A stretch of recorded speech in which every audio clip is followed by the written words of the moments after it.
구로공단과 시다 누나 고선미.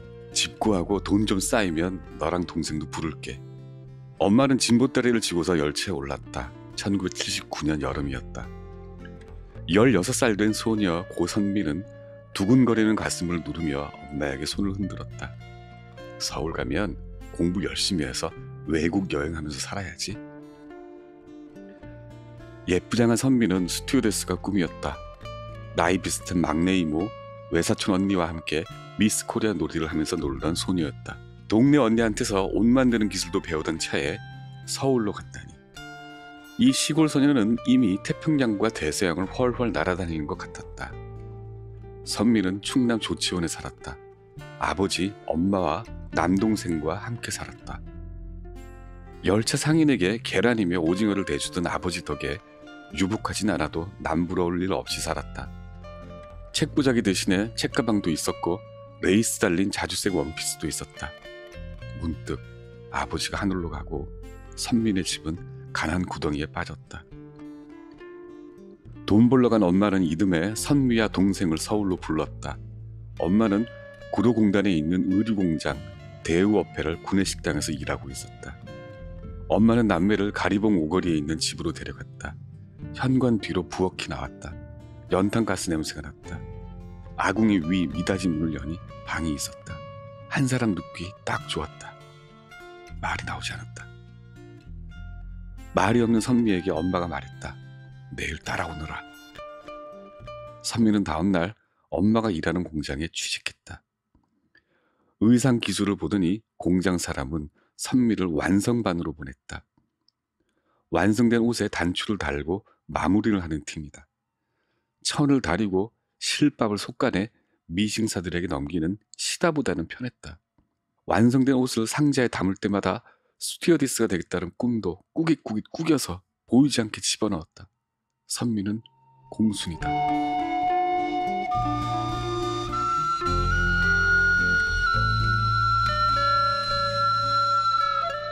바닥이 없는 구덩이를 무적행이라고 한다. 그 끝은 지옥이다. 1960년대 초 대한민국은 바로 그 무적행이었다. 전쟁이 끝나고 20년이 되지 않은 시대였다. 여전히 사람들은 가난했고 여전히 사람들은 남아돌았다. 아니, 일자리가 부족했다. 해마다 을축년 홍수를 들먹이 할 정도로 대홍수가 몰아닥쳤다. 홍수에 흉년까지 겹친 농촌 사람들은 무작정 도시로 올라왔다. 농촌은 비어갔고 도시에는 가난이 가득했다. 먹고 살 길은 수출뿐이었다. 가진 것은 노동력밖에 없었다. 대한민국은 남아도는 사람들을 고용해 수출로 가난 탈출을 꿈꿨다. 1964년 5월 20일 한국수출산업공단이 영등포 구로동과 가리봉 일대에 공단을 열었다. 제1교포 자본을 유치하려고 했지만 실패로 돌아갔다.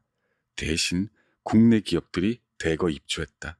청계천에서 이주당한 판자촌과 야산, 그리고 미 8군 탄약창고 부지였던 벌판에 섬유와 봉제, 전기 제품 같은 노동집약적인 공장들이 공단에 속속 들어왔다. 1967년 구로공단이 정식으로 출범했다. 그해 3억 2천만 달러였던 대한민국 수출액은 10년 뒤인 1977년 100억 달러가 됐다. 주요 수출 품목은 섬유, 의류, 봉제, 전기, 전자조립, 가발과 자파였다. 바로 1970년대 구로공단 주력 업종이다. 1971년 대한민국 수출액이 10억 달러를 기록했을 때 구로공단 수출액은 1억 달러가 넘었다. 구로공단 수출액은 1980년 18억 7천만 달러를 기록했다. 사람들은 5천년 사상 가장 위대한 경제발전은 구로공단에서 시작했다고들 했다. 기적에 취한 사람들은 기적 뒤에 가려져 있는 공순이들을 보지 못했다. 수출액이 늘수록 공단 직원들 삶은 고단해져 갔다. 근로자 절대 다수가 어린 여자들이었다.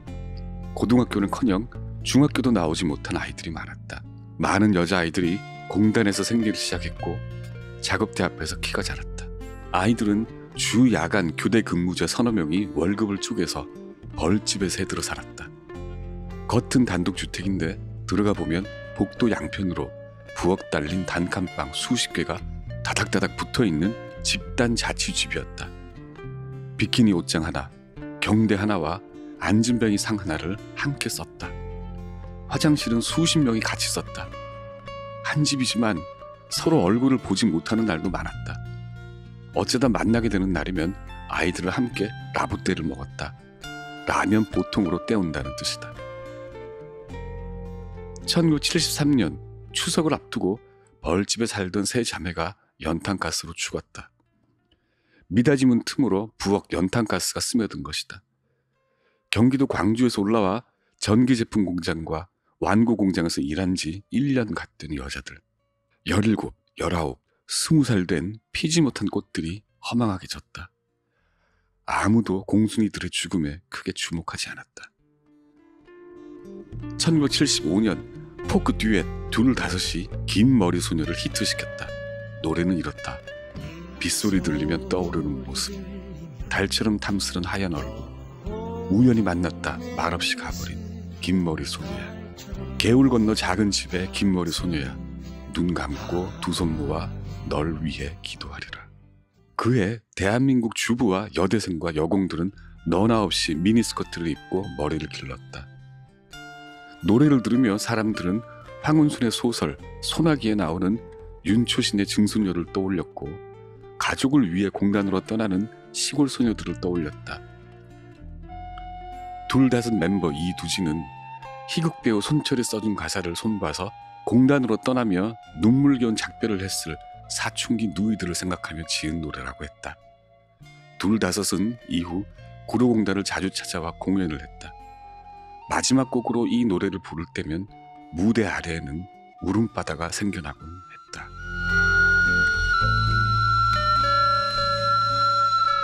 선미는 나았다. 엄마가 있었고 동생이 있었으니까. 낮에는 공순이지만 밤에는 야간고 학생이니까. 아침 8시에 출근해서 조회를 했다. 작업복으로 갈아입고 줄지어 서서 사과를 합창하고 국민체조를 했다. 사과는 우리는 대서양을 건너서로 시작했다. 우리가 뭔가 대단한 일을 하는 듯하지 않아?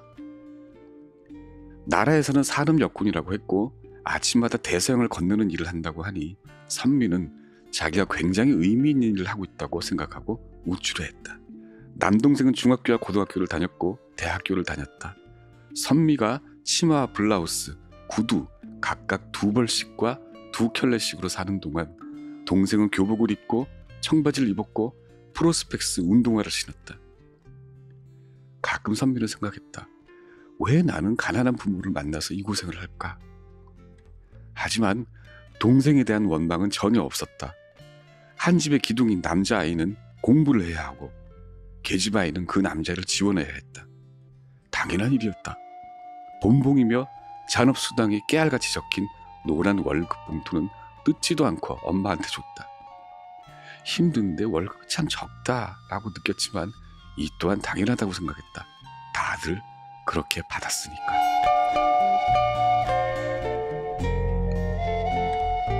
너는 어디서 왔니? 어느 날 새로운 어린 동료에게 물었다. 정읍. 얘도 쟤도 건너편 아이도 대답이 똑같았다. 고향도 똑같고 나이도 똑같고 입사일도 같았다. 아이들은 공부도 하고 돈도 벌 수 있다는 말에 한꺼번에 버스를 타고 왔다고 했다. 꿈도 똑같았다. 우리 오빠 대학 보내고 우리 아버지 약값 벌려고. 아이들 눈동자에도 내 희생 하나로 같은 비장함은 전혀 보이지 않았다. 희생 그저 당연했다. 그래서 그 눈을 생각하면 지금도 눈물이 난다. 우습기도 하다고 선미를 생각했다. 나도 똑같으면서. 구내식당에서 점심을 먹으면 선미는 쪼르르 매점으로 달려가 그 아이들과 150원짜리 땅콩 샌드위치랑 아이스크림을 먹었다. 가끔 야근을 마치면 가오리로 놀러 다녔다. 가오리는 가리봉 오거리를 줄임말이다. 가오리에는 쫄면집도 있었고 디스코텍도 있었고 음악다방도 있었다. 500원이면 커피 한 잔에 좋아하는 팝송을 신청해 들을 수 있었다. 다음 곡은 구로동에서 오신 고선미 양이 신청한 노래입니다. 음악다방에서만큼은 공순이가 아니라 고선미였다. 공순이 소리가 듣기 싫어서 아이들은 여대생 흉내를 냈다. 책을 매는 책밴드에 두꺼운 책을 묶어 들고 다녔다. 높은 구두를 신고 미니스커트를 입고서 이대 앞과 여의도 광장을 걸어 다녔다. 그러면 가끔씩 남자 대학생들이 와서 말을 걸었다. 우리 또 만날래요? 아이들은 되도 않는 변명을 둘러대고서 벌집으로 돌아와 울곤 했다. 지금도 공단 출신들은 공부라면 이가 갈릴 정도로 한이 맺혀 있다. 그때 여공들에게 필요한 것은 학력이 아니라 체력이었다. 철야를 하고 잔업을 해내야 했다. 시를 만드는 방적 공장에서는 면접 시험으로 달리기를 했다. 기다란 방적기 수십 대 사이를 뛰어다니며 시를 골라낼 체력이 필요했다. 철야에 지친 여공은 타이밍을 먹어가며 일했다. 타이밍은 카페인이 가득 든 각성제다. 여공들은 멍한 정신 상태로 날밤을 새고 집으로 돌아갔다. 졸다가 미싱바늘에 손톱 사이를 찔리고 다림질 기계 사이로 손을 납작하게 눌린 아이들도 많았다.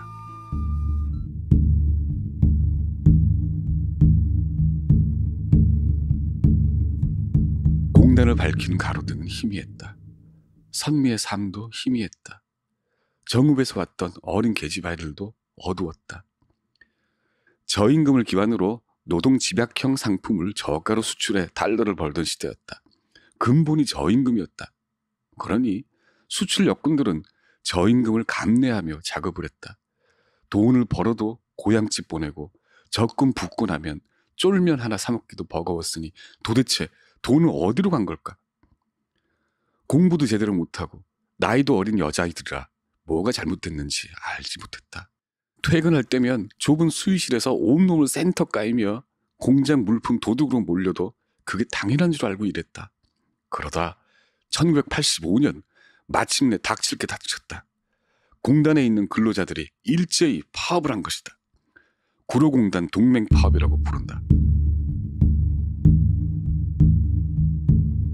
선미야, 노조가 생기면 월급이 올라. 1984년 어느 날 이웃 공장에 다니던 아는 언니가 선미에게 말했다. 자기네 공장에서는 노조원들은 관리직에게 더 이상 굽신거리지 않는다고도 했다. 월급이 오른다고? 그해 선미가 다니던 대우오페럴에 노조가 설립됐다. 선미도 가입했다. 공단에 노조가 속속 설립됐다. 30년 동안 저임금 저가 제품에 익숙한 공단은 쉽게 이를 받아들이지 않았다. 엇갈린 현실 인식과 불만은 결국 1985년 6월 구로공단 전체 연대 파업으로 이어졌다. 공단은, 대한민국은 오래도록 후유증을 앓았다. 어떤 이는 이를 과격한 폭력 투쟁이라고 불렀다. 어떤 이는 산업화의 기적과 함께 구로공단이 민주화의 기적을 이룬 사건이라고 불렀다. 그리고 선미는 지금도 기억한다. 어둠 속에 갇혀서 강목으로 맞아서 입원하던 그 기억. 똑바로 자백하지 않으면 엄마까지 구속한다고 윽박 지르던 덩치 큰 형사의 얼굴. 울면서 집에 왔더니 너 때문에 나까지 잘렸으니 뭘 먹고 사냐고 화를 내던 엄마의 얼굴까지.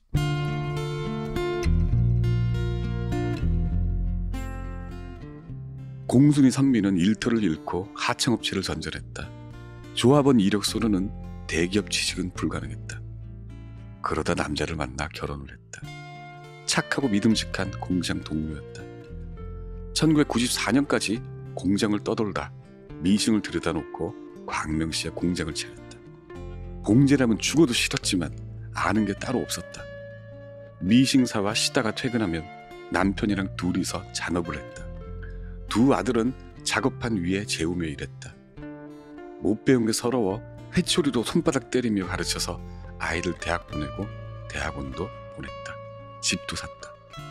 그러다 IMF 만나서 공장 들어먹고 지금은 화장품 외판업을 하고 다른 일을 한다. 삶을 산다. 여전히 광명시에 산다. 전철역 하나만 가면 어릴 적 살던 가리봉동이 나온다. 구로공단 공제공장들은 저임금을 찾아 동남아로 떠났다. 21세기 대한민국이 그러하듯 구로공단은 첨단 IT 단지로 변신했다. 다니던 공장은 아울렛으로 변했다. 선민의 가족은 거기에서 영화도 보고 쇼핑도 하고 외식도 한다. 가끔 어른이 된 아들들에게 말한다. 나 여기 공순이었어.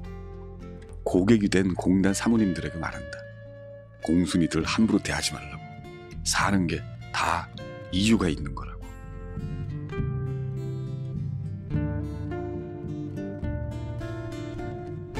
우리네들이 한때 공순이라고 비하했던 바로 그 여공 이야기입니다. 고선미라는 이제는 대한민국의 떳떳하고 어엿하고 자랑스러운 시민이 된 여자 이야기였습니다.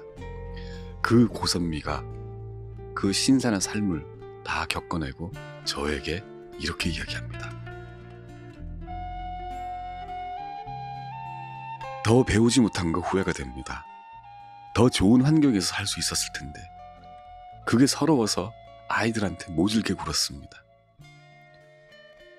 나를 서울로 데려온 엄마한테도 원망을 했더랬습니다. 그때 나는 미성년자였는데 감당하기가 너무 힘들었다고. 그때 엄마가 말합니다. 내가 그래서 공부하라고 하지 않았냐고. 민망해서 한 소리 나는 거 잘 압니다. 당신도 고생만 하다가 늙었으니까요. 어느 날 아들한테 말했습니다. 엄마 아빠가 배우지 못해서 너희들 이렇게밖에 못 길러 미안하다고요. 제 아들이 효자입니다. 전혀 그러실 필요 없고 조금도 서운한 적 없다고 했습니다. 그 말 한마디에 평생 가지고 있던 짐을 벗었습니다. 행복과 거리가 멀었었는데 지금은 행복합니다. 대한국인 우리 시타 언니 고선미 이야기였습니다.